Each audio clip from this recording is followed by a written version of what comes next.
Photo copy machine එකේ ඔයා හදාගත්ත සෙටින් ටික ටෙම්ප්ලේට් එකක් විදිහට සේව් කරගන්නේ කොහොමද? අද අපි ඒ ගැන කතා කරමු.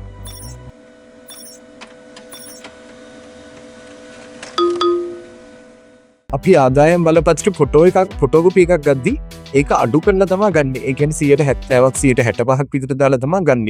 ඉතින් හැම වෙලේම ඔයාලට මේක 65% කර අඩු කර ඉන්න ඕනේ නැහැ. අපි එකපාරක් සෙටින් ටික හදාගෙන ඊට පස්සේ ඒක ටෙම්ප්ලේට් එකක් විදියට සේව් කරගෙන ඒ ටෙම්ප්ලේට් එකෙන් අපිට දිගටම මේක පාවිච්චි කරන්න පුළුවන්.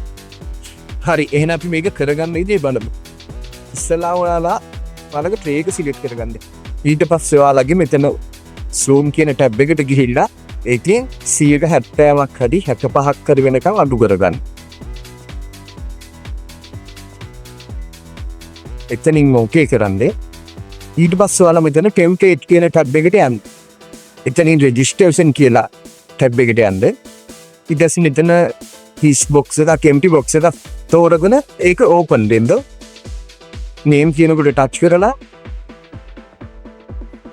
ඔයාලට මෙතන නමක් දෙන්න පුළුවන්. ලයිසන් හරි ඔයාලට මොකක් හරි මතක තියෙන නමක් දෙන්න. එතන ඕකේ කරන්න.